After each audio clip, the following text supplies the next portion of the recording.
Muito bom dia, meus amados e preciosos irmãos. Deus vos abençoe ricamente.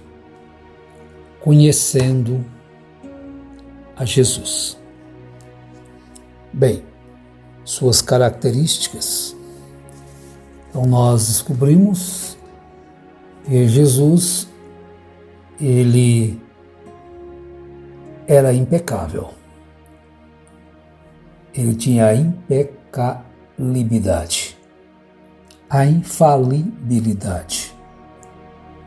Ele foi humano, ele viveu a sua humanidade. Ele viveu a sua humanidade. Hoje ele vive. Hoje ele exerce o papel de advogado, mediador, sumo sacerdote. Então vejam bem que nós devemos conhecê-lo na sua totalidade. João, capítulo, segunda carta, segunda epístola de João, capítulo, é só o verso 7, não tem capítulo, né? É apenas 13 versos, segunda epístola de João. Ele diz no verso 7, porque muitos enganadores têm saído pelo mundo afora, os quais não confessam Jesus Cristo vindo em carne.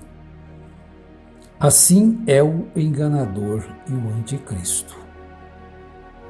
Acautelai-vos para não perderdes aquilo que temos realizado com esforço, mas para receberdes completo galardão. Todo aquele que ultrapassa a doutrina de Cristo e nela não permanece, não tem Deus. O que permanece na doutrina, esse tem tanto o Pai como o Filho. Bem, a humanidade de Jesus. Jesus foi um homem. Ele nasceu como homem, cresceu como homem, foi sujeito a seus pais, adotivos, no caso de José, e a sua mãe natural, Maria. Nós conhecemos, através das Escrituras, os seus passos até certa idade, 12 anos, parece, que ele estava no templo discutindo com os doutores da lei a respeito da lei. Ali Jesus estava mostrando a sua humanidade, e ela não é, e ela deve ser aceita. Ele foi um homem, também Deus. É isso correto? Ou não? Ele tinha Deus dentro dele.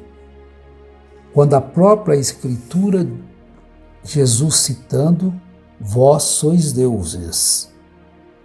Então, se você tem Deus dentro de você, então você tem uma parte de Deus dentro de você. Jesus teve a plenitude da divindade. Paulo, escrevendo aos Colossenses, ele diz, porque nele habita corporalmente toda a plenitude da divindade. E João, aqui no versículo 7, ele estava condenando. Ao condenar aqueles que negavam que Jesus Cristo não veio em carne, aqueles que negavam que Jesus Cristo veio em carne, conforme nós já lemos aqui, repetindo, os quais não confessam Jesus Cristo vindo em carne, assim é o enganador e o anticristo. Também João, na primeira carta, no capítulo 4, ele reforça também isso, lá é um reforço, no capítulo 4 de João, ele vai falar sobre esse mesmo assunto, reforçando. Capítulo 4, verso 2 e verso 3. Nisto reconheceis o Espírito de Deus.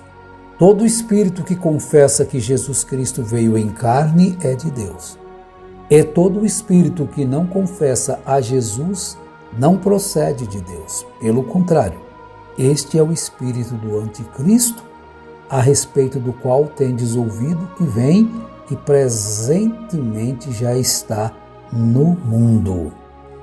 Então, meus irmãos, nós vimos que a Bíblia mostra esta humanidade de Jesus.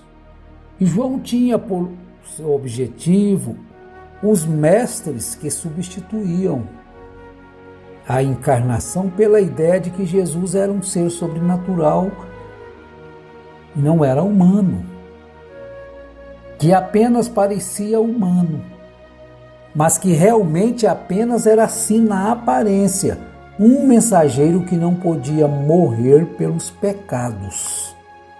Ele não era um que poderia morrer pelos pecados, uns acreditavam assim.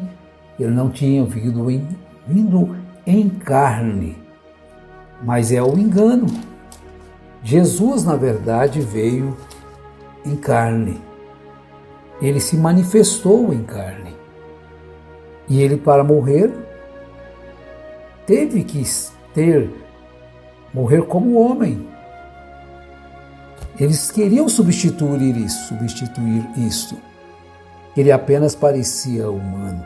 Os evangelhos mostram Jesus experimentando as limitações que os humanos enfrentam. Ele teve fome depois de jejuar 40 dias e 40 noites. Você vê isso em Mateus, capítulo 4, no verso 2. Depois de jejuar, ele sofreu fadiga. Quando aquela mulher sirofenícia tocou nas suas vestes, ele enfraqueceu. Quem me tocou? Porque saiu de mim virtude, força, poder. E aquilo debilitou. O desconhecimento de fatos em certas ocasiões. Ele sofreu tristeza, ele chorou. Em João 11, capítulo 11, verso 35, ali naquela ocasião em que estava diante do túmulo de Lázaro. E em tantas ocasiões, a carta aos Hebreus insiste em que se Jesus não tivesse compartilhado de todas estas coisas, essas dificuldades que os homens enfrentam, da experiência humana, fraqueza, tentação, sofrimento, então ele não estaria qualificado para ajudar-nos em tais provações quando estivermos passando por fraqueza, quando estivermos passando por dor. Isaías 53 explica direitinho a sua humanidade.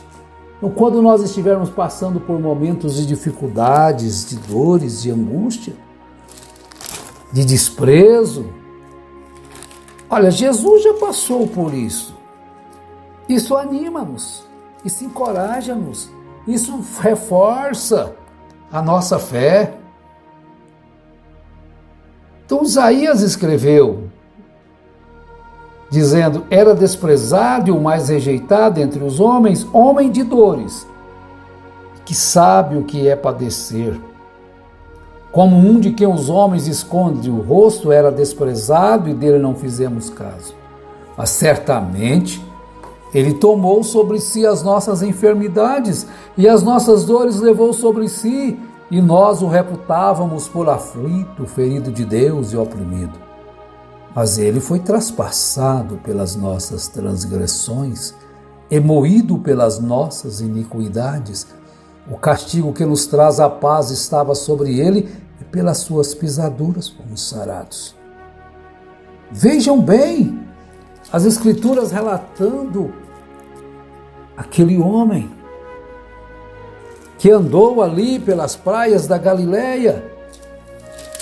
Ele foi oprimido, humilhado, mas não abriu a sua boca, como cordeiro foi levado ao matadouro, e como ovelha muda perante os seus tosqueadores, ele não abriu a sua boca. Meus preciosos irmãos, então nós encontramos esta humanidade de Jesus em todas as Escrituras, tanto no Novo, também no Velho Testamento. Jesus, o nosso irmão, Jesus, o nosso amigo. Jesus, que é o nosso próximo assunto, vamos falar um pouquinho, ele não podia pecar, mas ele podia ser tentado. Jesus, ele se colocou em nosso lugar como homem, como exemplo. Jesus não podia vencer a tentação sem luta. E ele não podia vencer a tentação sem ter o espírito que ele tinha. Ele não poderia sofrer sem ter Deus dentro dele, sofrer aquele ponto, mas ele era homem para que iria morrer. Ele era o Cordeiro de Deus. E ele tinha um objetivo: não fazer a sua própria vontade, mas fazer a vontade do Pai.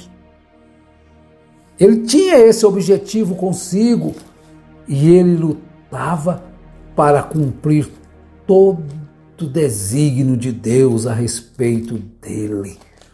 Cumprir toda a justiça, sem deixar nada, nem uma linha solta. Oh, que coisa maravilhosa! Nem uma linha solta. Ele estava pronto para cumprir tudo aquilo que Deus determinou que ele o fizesse.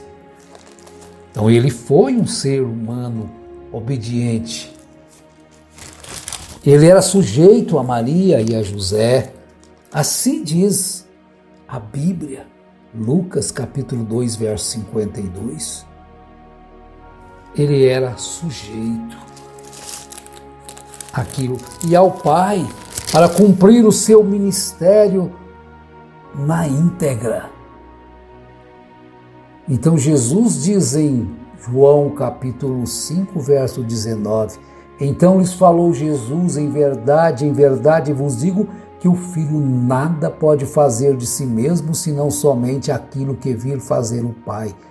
Porque tudo o que este fizer, o Filho também semelhantemente o faz. E ele diz também no verso 30, eu não posso fazer de mim mesmo na forma por que ouço julgo. O meu juízo é justo, porque não procuro a minha própria vontade, e sim a daquele que me enviou. Então ele se sujeitou inteiramente à vontade do Pai. Agora era inevitável que ele suportasse as tentações até o fim, sentindo toda a sua força e emergisse vitorioso para o seu povo.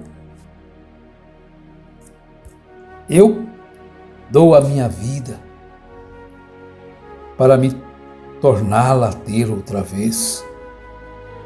Olha que coisa maravilhosa! Jesus, o nosso parente, Jesus, o nosso amigo, sofreu aquilo que nós sofremos para que hoje Ele possa nos ajudar, para que hoje Ele possa nos dar força e nós possamos nos espelhar totalmente nele. Portanto, a sua natureza era a de resistir e lutar contra a tentação até vencê-la, desde que a sua natureza humana era conformada à sua natureza divina. Era impossível que ele falhasse no decorrer da sua resistência.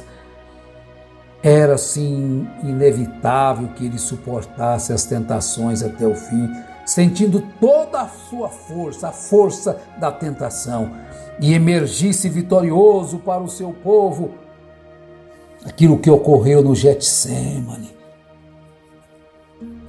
Sabemos angustiantes, agonizantes, foram aqueles minutos, aquelas horas.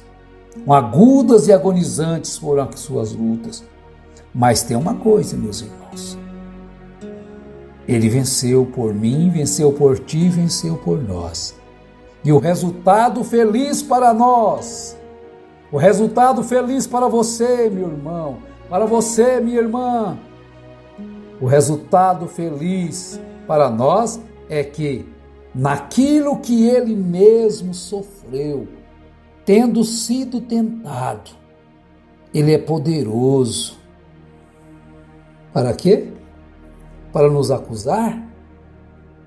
Ele é poderoso para nos enxotar?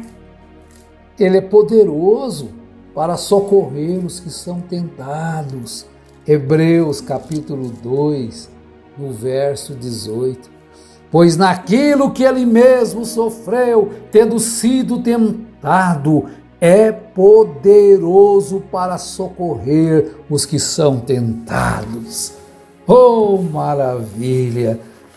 Ele se tornou um homem de dores, experimentado nos trabalhos, sofredor, sofreu o escárnio e o desprezo muito mais além do que qualquer um de nós sofremos ou iremos sofrer.